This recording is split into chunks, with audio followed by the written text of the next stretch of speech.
Hi, welcome to 2020 Tasty Treats with GourmetQuilter. I'm Susan Clare, GourmetQuilter, and this year in 2020 we're doing a whole 20 different series because it's 20, each with 20 parts and 20 videos, and everything's 20 this year. So we're doing really well so far. We're doing some cat appliques this time, and there's 20 of them. So far we are up to cat number 13 at this stage, so these are all the ones we've done. There's a picture here of all the ones, the full set of them, so we've still got this bottom row and this last one to do, so it's this last one in that middle row that we're doing, number 13, which is actually two cats. These two cats are quite cheeky and they're very friendly, and they've got their little tails entwined just to be difficult. So I've been marking all the faces on the cats with the permanent marking pens, these Micron Pigma pens. They're just a fine liner that sets permanently on fabric. I've given some of them a little twinkle in their eye with a white gel pen. Sometimes we need to mark lines to indicate divide inner paws and legs and various things like that. So I've got a yellow mechanical pencil here for marking, or sometimes it's just a regular mechanical pencil depending on the colour of the fabric. So I've already gone ahead and just started positioning. I've positioned one cat. So all his stripes and things, they're all separate little applique pieces. They're just sitting there waiting to be fused, and he's got a little stripe on his head too. And then this one here, again, same with the dots. The dots are just sitting there. We're going to be appliquing those in place as well.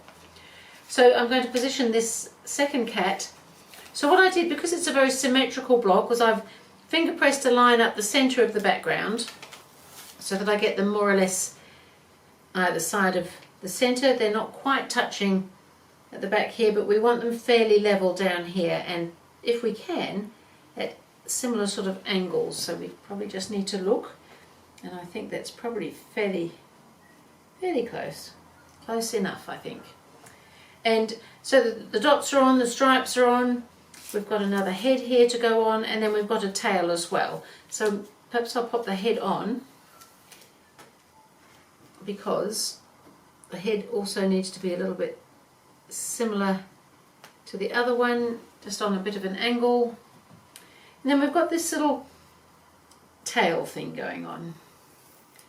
So these tails, so they're basically mirror image cats, different colours. One's got dots and one has stripes. So these tails are quite playful, these little cats, I think. A crossing over here and then underlapping, well, swapping sides up here. So I think that's all looking pretty good. So that just makes it a little bit trickier to cut out, position and sew, but cats will be cats, it seems. So I think they're looking pretty good. So I can see my finger press lines coming pretty much up through the centre of everything there, and I think they're looking fairly symmetrical. We've got space for a seam allowance.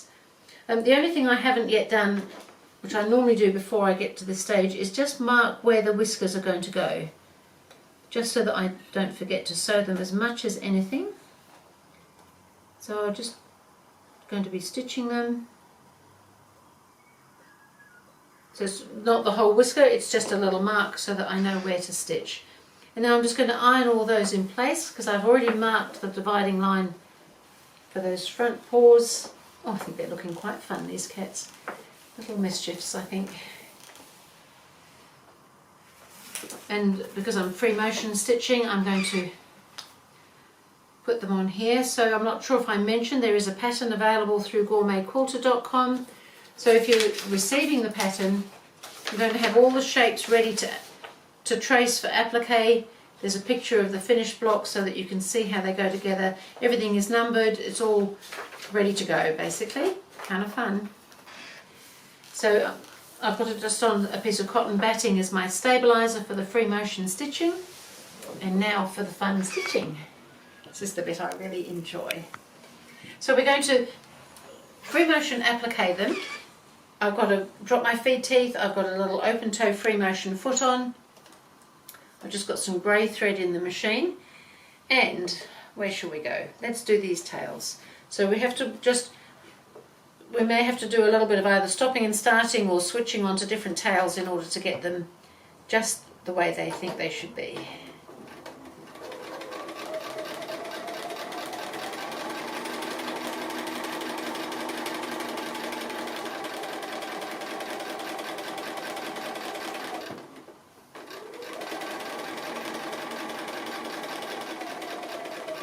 So now I could either just run along next to the darker tail and come back down again onto the cat, and then we could do this a little bit later. That might actually be the best way. In fact, I can switch onto the tail just for that, and we'll come down again.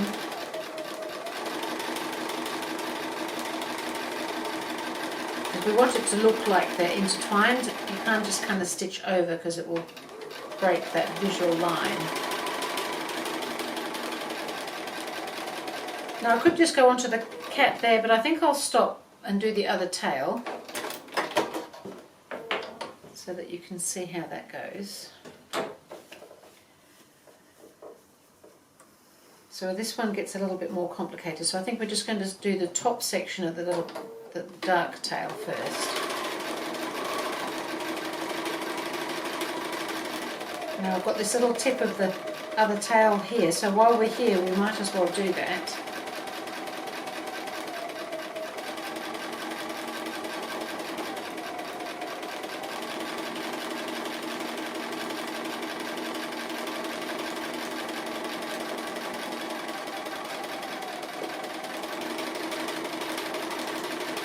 And we can't really do anything here except stop, because we've kind of run into a cattail really. And so then I can just do the same thing. I can come up here and just skip across this bit and come back down and go around the cat that way. So I think a lot of this is now fairly straightforward, so I might just keep going and I'll come and show you a little bit later. So I'm just on the last dot, so I've been quite busy sewing cats and the cat's whiskers and bodies and dots and stripes, and that's it. The last dot is stitched. So we've done pretty well, I think. So we'll give these little cats a little press and put them up in the cat gallery.